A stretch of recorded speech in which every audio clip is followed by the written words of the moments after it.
My name's Jake S., and my wife is Anna. We met back in college. I was 23 then, and she was 21. At the time, I was juggling Army service with earning a dual degree in economics and accounting, while Anna was studying biology. My role in the military came with its fair share of unpredictability and danger, as my unit was often called on for covert operations, some involving precision strikes against targets that weren't always obvious enemies. We worked like assassins, with my focus on both planning and close combat. When I graduated at 25, I left the Army 2 years later to marry Anna. Over the next 4 years, we were blessed with 2 daughters. I started working independently, doing accounting for local businesses and trading commodities from home. Meanwhile, Anna devoted her time to raising our girls and eventually took a position in a lab affiliated with a nearby college. A decade into our marriage, with the girls in school, I kept up my work-from-home routine, which allowed Anna to dive back into her career, a job she was passionate about. We were settled in the house where I grew up, having bought it from my parents when they moved to Florida. One February, feeling we'd reached a comfortable place financially, we decided to go out for a night of celebration. We joined some neighborhood friends for dinner and dancing at a club, arranging a babysitter to watch the kids. There were 8 of us in all, and Anna looked incredible at 36, she was slim, her brunette hair framing her face perfectly, and she wore a striking blue silk dress. We shared a great meal, then hit the dance floor. During the evening, a group of 6 walked in, including Tom Parker, a well-known NFL linebacker from the area. His arrival instantly caught the attention of all the women at our table, especially because he was with a beautiful blonde wearing a prominent engagement ring. Our friend Lisa filled us in that the woman was a cheerleader for the team and was engaged to Tom. After a while, Tom made his way over to our table, ignoring me completely, and asked Anna to dance. I tried to step in, but she went along with him. Frustrated, I went over to the bar for a coffee, barely looking their way as Anna swayed with him. She didn't seem to care about my frustration. After a few lively songs, a slow one came on, and I watched as Anna wrapped her arms around him. I felt my irritation boil as I stood there at the bar, keenly aware of the judgmental looks from the women at our table. Anna was so absorbed in the dance that she didn't even notice when the song ended. When she finally came back looking slightly out of breath, I stayed put at the bar, focused on my coffee. Not long after, as Lisa and Anna came back from the restroom, I asked where Anna had been. Lisa's answer floored me. She told me Anna had left with Greg. I rushed outside just in time to see her getting into a red Escalade that sped off without a backward glance. When I got back to the table, Lisa brought it up to the group, and I tried to shrug it off, saying Anna would be back soon. In my anger, I announced I didn't need her to come back, that things were over between us, which caused quite a stir among our friends. My irritation reached its peak, and I snapped, saying I didn't want anything to do with anyone who just sit by while my wife ran off with another man. At the coat check, I noticed a blonde woman wiping away tears. It was Tom's fiancée. I approached her and asked if she was indeed his fiancée, offering my condolences. She admitted Tom had promised he'd stop acting this way after their engagement, but clearly, he'd let her down. Even though she was hurt, she gave me a brave smile as I handed her my business card, telling her she could reach out if she ever needed to talk. Then I grabbed my coat, left the club, and headed back to my hotel. As I packed my things and checked out, I found myself piecing together a plan, fueled by a storm of anger and betrayal. This whole situation kicked up old survival instincts from my army days, and I regretted not tapping into them sooner, before Anna had left. Once I was home, I parked in the garage, set the security system, and grabbed a rope I'd stored in the basement. I changed into a black Under Armour suit, threw on a hoodie, dark gray sweatpants, and a pair of old sneakers. To stay as careful as possible, I added 2 pairs of gloves and pulled on a balaclava. I climbed up to the attic with the rope, tying one end securely to a beam the same way I used to do back at my childhood home. I slipped through the small attic window, climbed down the side of the house, and sprinted through the woods that bordered my property. I vaulted the side fence and headed to the back workshop. Once there, I packed a backpack with essentials, extra wool socks, a pink scarf, and an old hand axe I found in my toolbox. With everything ready, I jumped on my bike and pedaled toward the river, weaving through the trees and across the bridge. As I approached Cherry Street, I noticed the house with the football statue and the red Escalade parked out front. I used the axe to break the passenger side window, setting off the car alarm. Quickly, I ducked behind a porch pillar, waiting for someone to come to the door. When it opened, I dealt with the man inside, then shut the door as I jogged away. I leaped over the stone wall, grabbed my bike, and stashed the axe, gloves, and shoes in the backpack, after removing my wool socks. Then I zipped it up and threw the entire pack into the river, which was swollen and fast-moving from rain the day before. I biked back through the woods, let myself into the workshop, and changed my socks and sneakers. To be safe, I sprayed the handlebars and pedals with an ammonia solution, wiping them down before heading back to the house. I struggled a little to get over the side fence, but I made it back onto the house and climbed through a small window, pulling the rope up after me. I wiped the window sill clean with a rag, then went down to the basement. There, I used the rope to remove my clothes, including the mask and gloves, and tossed everything into the basement bathroom's washer. After taking 2 thorough showers, I slipped into a pair of exercise shorts and went upstairs, leaving the basement door open so I could hear when the washer cycle ended. After thinking things over, I decided to wear the clothes I'd had on at the club that night. I went back to the basement to transfer the laundry to the dryer, then returned upstairs. I quickly made a snack, poured myself a shot of whiskey, and sat down to process the night's events. When the dryer finished, I put away the clothes and returned the balaclava to its spot in the closet. A glance at the clock showed it was 2:50 a.m., meaning everything that had gone down since I walked into the house after leaving the club had happened within the last few hours. I headed downstairs, settled on the couch, poured another whiskey, and eventually drifted off. I was jolted awake by the door chime. Checking the camera, I saw 2 people, an African-American woman and a white man with a crew cut. They were police officers. The doorbell rang again, and when I opened up, they introduced themselves as Detective Carter and Detective Hayes, flashing their badges. A rush of anxiety washed over me, and I immediately asked if they knew anything about Anna's safety. They assured me she wasn't physically hurt but mentioned that Mr. Parker had been attacked. I invited them in and asked where Anna was. Detective Hayes told me she was at the hospital being treated for shock. After a pause, I looked at them, and they gestured toward the couch, so I suggested we sit. They each chose a separate chair while I took a spot on the couch. "I think you should tell me what's going on," I suggested.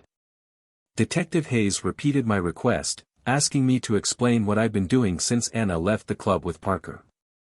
Detective Carter pressed me to go into detail, pushing for specifics. I told him I'd gone back to our hotel room, packed up, and driven straight home. After that, I had enough drinks to knock me out on the couch. When they asked if anyone else was around, I confirmed that the kids were with the sitter overnight. They also wanted to know if I'd made any calls or sent emails. I told them no, making it clear that I hadn't left the house. Detective Carter scanned the room and noticed the security system, asking what areas it covered. I offered to show him upstairs. Leading them to the office, I sat down at my desk and walked them through the system. I downloaded the security footage from 6 p.m. up to their arrival and handed a jump drive to Detective Hayes. The system monitors all 3 doors, the front, side, and patio, as well as the sliding door that leads to the pool, I explained. The side I came down from doesn't have a door, just 2 large windows, and those don't open. Detective Hayes then said they'd need to take my computer with them. I questioned the necessity, suggesting someone might have tampered with it before they arrived. He nodded but insisted it'd be returned within a day. I assured him I'd copy the same data onto an external drive while they did their search. I requested that they stick together and stay within my sight as they took pictures before heading out. By then, It was 7:10 a.m. I called Anna's parents, Henry and Evelyn, who were staying at their nearby lake house.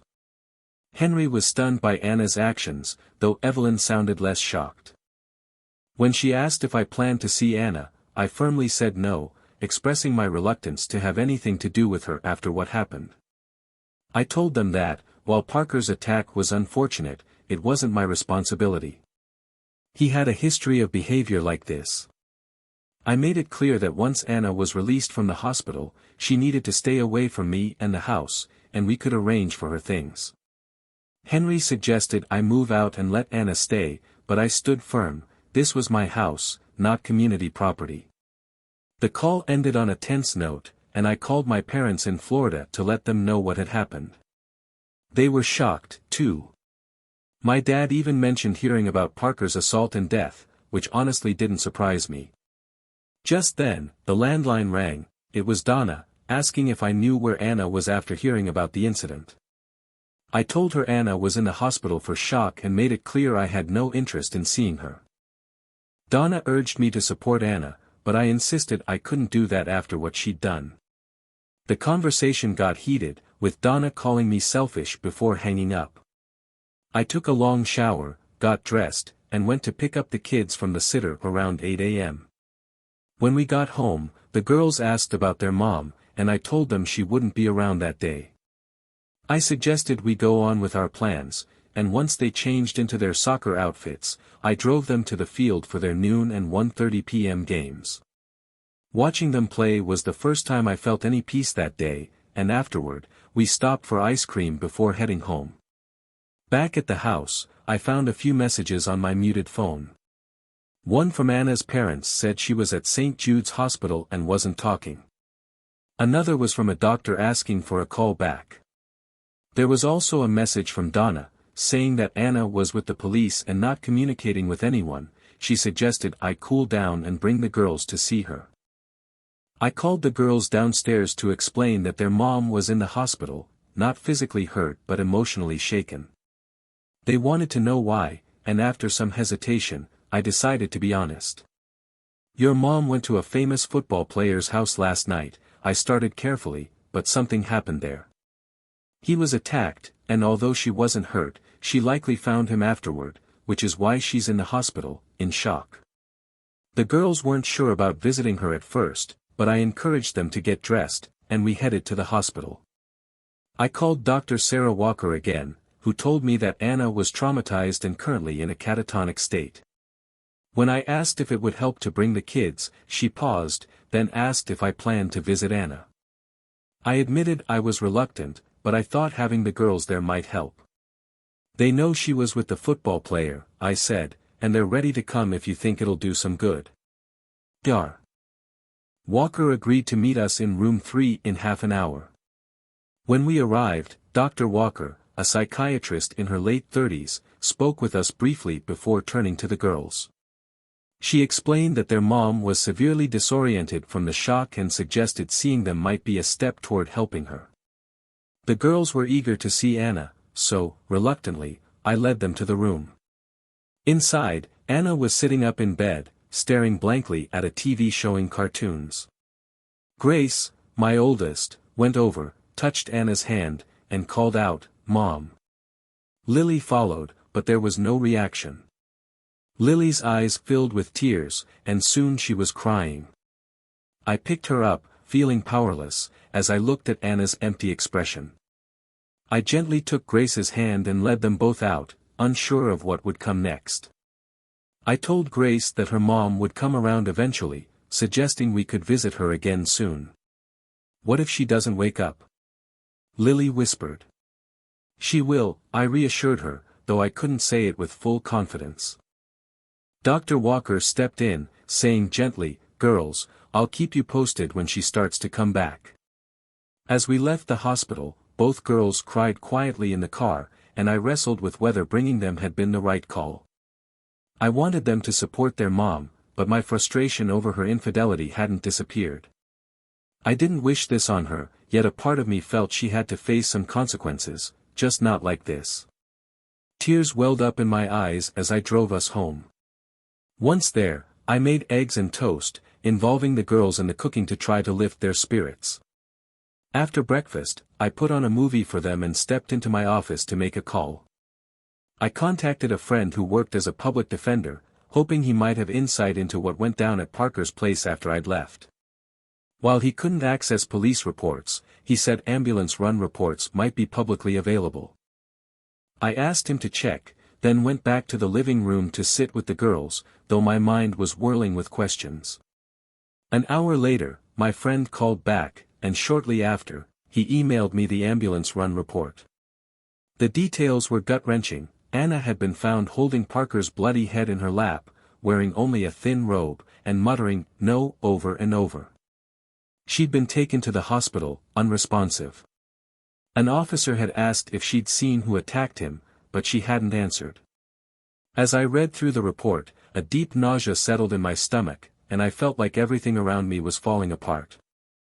I wondered if Anna could ever fully recover from this. I'd read about PTSD and shock-induced catatonia before. Recovery was possible, but the impacts could last a lifetime. My lawyer, Sandra, had set an appointment for me at 9:30 Monday morning and shared her cell number in case I needed to reach her sooner. Sunday was a quiet day at home with the girls as we tried to reassure them that their mom would come back, though we all knew she might need extra support to recover. I kept thinking about what Anna might remember. If she'd seen anything, it would have likely just been a figure in black with a mask. Still, I doubted she had any reason to suspect me of something like that, not with our history. Monday morning, after the girls were off to school, I kept an eye on the local news coverage about Parker's death. While Anna's name wasn't mentioned, the report did say that he'd been with a married woman when the attack happened and that a neighbor had called the police after hearing her screams. For now, it seemed only the authorities knew who she was, but I knew that wouldn't hold for long. Laura Jensen, a sharp-looking blonde around 45, read through the ambulance report, clearly disturbed by its details. After I confirmed the security footage was intact, I requested my computer back so I could resume work. Sandra, my lawyer, called the police station and asked Detective Carter to assist with retrieving it. Given my previous research on PTSD and shock-induced catatonia, I knew that people typically recovered from catatonic states, but the effects of PTSD could linger for years. Sandra had set my appointment for that morning at 9:30 and assured me I could inspect the computer for any alterations. She added that she'd arrange for someone from her office to pick it up the next day. "No, I'll send someone," she replied, understanding my concerns. "All right, he'll be there by 9 o'clock. After we hung up, I felt a mix of relief and dread at the thought of what lay ahead. I told Sandra I wouldn't speak to the police without recording it on my phone. Then, I left the house to clear my head. When the girls came home from school, they immediately asked about Anna. Earlier in the day, I'd called the doctor but was told there hadn't been much change in her condition. As the girls got settled with their homework, I ordered pizza for dinner, hoping to lighten the mood. I joked that if their mom didn't return soon, I'd have to learn to cook more often. Their laughter was a welcome relief from the tension that hung over everything. I was actually a decent cook, just not one to spend much time in the kitchen. Later, after Lily went upstairs, Grace asked me quietly if I could ever forgive her mom for being with someone else. "Right now, I just want her to get better," I told her honestly. Not long after, the landline rang. Ethan Cross from the newspaper introduced himself, saying he had information linking Anna to Tom Parker at the time of the attack. I felt a surge of anger and dread. I told him I wanted Parker's name kept out of it, stressing the potential harm it could cause our daughters at school. Ethan warned that if the story broke, it would have serious fallout. Begrudgingly, I confirmed the details, knowing that the truth had a way of slipping out. He then asked how I felt about my wife's lover's death. I acknowledged the situation but made it clear that any harm caused to my family from their coverage would result in legal action against him and his paper. "This story will come out, Mr. S. I can't stop it," he insisted. Glancing out the window, I noticed a Channel 7 news truck parked outside. "I see a TV truck," I said. Guess you're right. I need to go. Just then, there was a knock at the door. I checked the camera feed and saw a young woman holding a microphone. "You're trespassing, and I'm calling the police," I shouted through the intercom. "Is your wife there, Mr. S?" the reporter persisted.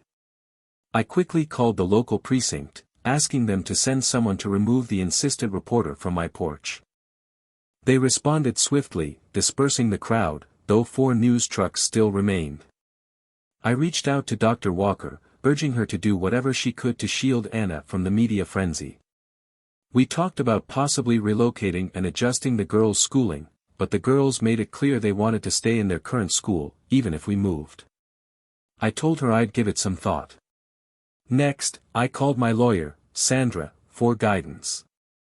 She agreed to release a statement to help manage the situation. Through her office, we issued a message asking for privacy, stating that we wouldn't respond to rumors regarding my wife. The statement also warned that the media's continued presence could lead to legal action if it affected our family, and it requested they leave. Meanwhile, Detective Carter and her commander had set a press conference for 7 p.m. Watching it, I learned that Tom Parker had been attacked and killed with a sharp object outside his home while a woman was inside. There was no indication that she'd seen the attack, and the investigation was ongoing. Early inquiries were centered around the woman's marital status and whether her husband might be involved. Detective Carter mentioned that, as the public knew the woman's name, it was understood she was married. A thorough look into her husband's whereabouts confirmed he had no involvement, he'd been home all night. A reporter asked about other married women and their husbands, to which the police responded they were exploring claims that Parker had been involved with multiple married women, sometimes with their husbands nearby. This line of questioning prompted further investigation. At that point, Commander Parker cut off the conference, announcing that additional updates would be provided at a briefing on Wednesday, leaving the reporters shouting questions as they exited. This left me with a sinking feeling about what might unfold next. I coordinated with the girls' school to ensure their assignments could be sent electronically for the next few days, and I warned Anna's parents to be cautious of the media, though none were outside their house yet. Thankfully, for the time being, the reporters had cleared out of our street. On Tuesday, Dr. Walker called with an update. Anna was showing signs of responsiveness, and the police were present with her. I shared this news with her parents and took the girls to the hospital. When we arrived, the police were just leaving. Detective Carter asked to speak with me, and I agreed. Anna looked disoriented but managed smiles and hugs with the girls, though her acknowledgement of me was minimal. As they excitedly told her about the news trucks at school, she seemed to zone out, leading Dr. Walker to suggest we let her rest. While Anna's parents spoke with the girls, I had a brief talk with Detective Carter. He commented that Anna appeared to be improving, and I agreed, though I wasn't certain myself. He asked if I intended to take her home once she recovered. I replied that, given everything that had happened, I was sure we'd go our separate ways. He offered a sympathetic look and asked what more I thought Anna might face beyond what she'd already endured. For me, it's not about punishment, I explained. It's about respect and trust. I can't trust her anymore, and I doubt she has any respect left for me either. Carter gave a knowing smile, hinting that Anna might actually be afraid of me and suggested that perhaps I wasn't fully trusted either. He then accused me of trying to push his buttons, admitting he didn't believe I had anything to do with Parker's death. Recognizing my military background and reputation, he remarked that while an ordinary person likely couldn't pull off such an act, maybe I could. I insisted that wasn't the case, pointing out that there was CCTV footage from Parker's house. He shrugged it off, saying it didn't concern him, and ended with a thinly veiled warning that we'd be crossing paths again soon. In the days that followed, Anna's behavior gradually returned to normal.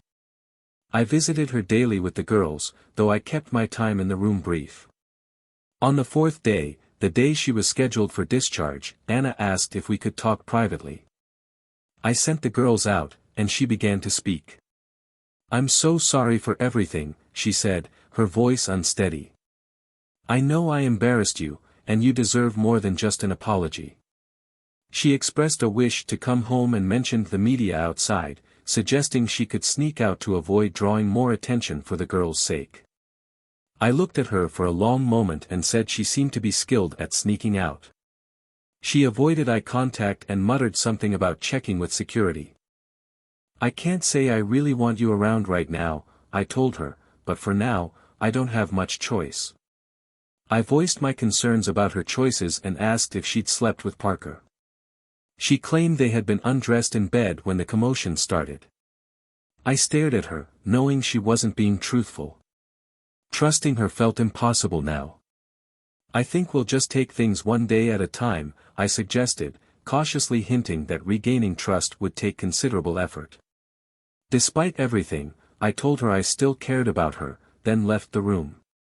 Later, I arranged with the hospital's security office for a car to pick her up behind the building at 4 p.m.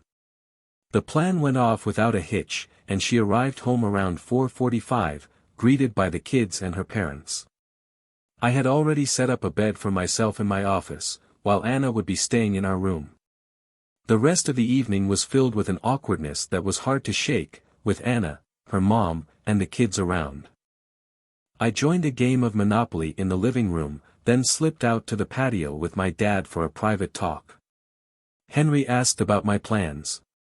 Honestly, I'm not sure, I admitted, but it feels like things are over. He encouraged me to consider forgiving Anna, reminding me of our long history and the life we'd built together. At the same time, he voiced doubts about her honesty, particularly over her claim that nothing physical had happened. I acknowledged her statement but stressed the uncertainty, especially given the amount of time they'd spent together. If they hadn't been careful, there could be serious consequences, like disease or pregnancy. Henry grimaced at the thought but agreed to let her stay for the time being, urging me to find a resolution soon out of concern for our family. We headed back inside to join the others for pizza, and soon after, Anna's parents said their goodbyes. As far as I knew, they hadn't brought the situation up with Greg. Later, as I was putting the girls to bed, Grace asked Anna why she'd gone off to be with another man. Anna apologized, admitting she had made a mistake. Grace, still puzzled, pointed out that Greg wasn't her dad, and Anna promised to talk about it more when she was older. Once the girls were in bed, Anna went to the kitchen, and about 10 minutes later, I followed to call my public defender friend about the autopsy report. He confirmed it was a public record and agreed to retrieve it for me. In the kitchen, I saw Anna sipping a soda. She asked if I would be sleeping in our room. No, I said, I'll be in the office. She invited me to join her anytime, but the uncertainty about our future lingered in the air. I voiced my doubts about what lay ahead, but Anna urged patience, reminding me that all of this had only happened over the past week. I went up to my office but found it nearly impossible to sleep, my mind racing as I tossed and turned. Eventually, I drifted off. At 5 a.m. I woke up, brewed some coffee, and pulled up the autopsy report my friend had emailed. As I combed through the injury details, I saw evidence of both male and female secretions on Parker's body, confirming my suspicions that Anna hadn't been truthful about not being intimate with him. Her presence at the scene just 2 hours before the incident only heightened my mistrust. When Anna came downstairs, we prepared the girls for school, trying to follow our usual routine, though the girls seemed quieter than usual. Driving them, I weighed my options. If it weren't for her illness, I wouldn't have let Anna back into the house, but having her there did help the girls adjust, bringing a semblance of normalcy. Just as I got back home, another TV truck pulled up, and a young reporter jumped out, calling for Anna and asking if I'd forgiven her. I forced a smile, waved her off, and warned her to stay off the property. Inside, I found Anna in the kitchen, baking biscuits. She offered me one and mentioned the TV crew outside, unsure if they knew I was home, and hinted that it might not be wise to dismiss them. I asked her what the reporters were looking for, pointing out that they'd already printed my name along with details about my connection to Parker's house. Anna wondered if they could stir up more trouble, and I agreed, saying they were likely aiming to craft a sensational story. Looking at her, I asked if she meant damage to me or to both of us. I told her I wanted her to write down everything that had happened last Friday, from the start of her encounter with Parker to her ending up in the hospital. I assured her she didn't have to do it right away but that it was important to document it soon. She agreed to try, acknowledging that it might bring up some trauma. She also mentioned needing to call her workplace to check on her job status. I questioned why her job might be at risk over an affair. Doubting her employer would care, I shrugged it off, but Anna explained that she had taken the past week off, and when she called her boss, they granted her an extra week of leave. She then retreated to her bedroom with her laptop. I left her alone and returned to my office, diving into the autopsy findings. I kept tabs on any additional test results, though they might take a few more days. Despite everything, Anna seemed set on keeping some sense of normalcy. I noticed her efforts, but I couldn't shake the feeling that she had questions about what had truly happened. Our routine carried on for 2 days until the full autopsy results came in. Anna's DNA was found on Parker's body, confirming they'd been intimate. I waited to see what she would write about that night, but it was becoming harder and harder to envision a future together. The next evening, after dinner, Anna came into my home office just as I was wrapping up some work. She handed me a printout of what she'd written. As I read through it, I found her apologies and expressions of deep regret for her choices. She described the party, explaining that when Tom asked her to dance, she felt a rush from his magnetic presence and public persona. During their dance, she admitted, her mind was elsewhere, lost in the thrill of his charm. When the music slowed, she found herself entirely under his spell, drawn in by an attraction she couldn't resist. In that moment, she confessed, she felt she would have followed him anywhere, utterly captivated by his charisma. Tom suggested they slip out through the side door to his place, promising her an experience she'd never forget. After their dance, I wasn't at our table, so she arranged to go to the restroom with Lisa. When she returned and sensed my anger, she figured I'd eventually get over it. Driven by her desire for Tom, she quietly slipped out.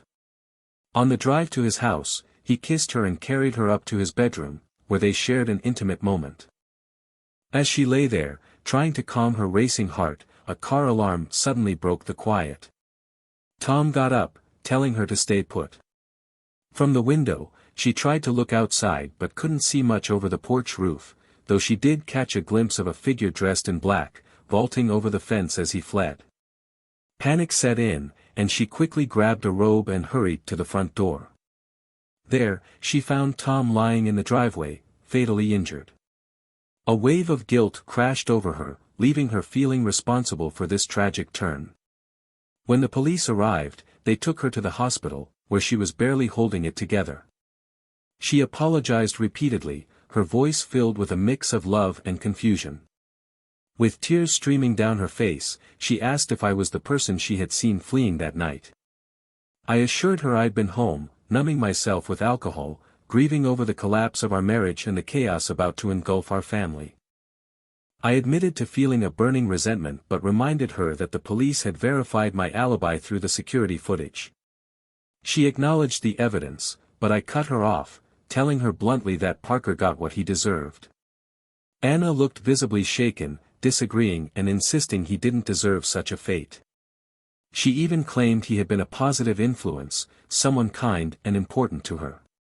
I ended the conversation, telling her that any love I once felt for her had vanished, if it ever existed at all. I told her that the woman I thought I'd married wouldn't have made the choices she did. I asked her if the affair had truly been worth the ruin it brought upon us. Maybe in the moment, it had felt exhilarating to her, but the consequences were undeniable.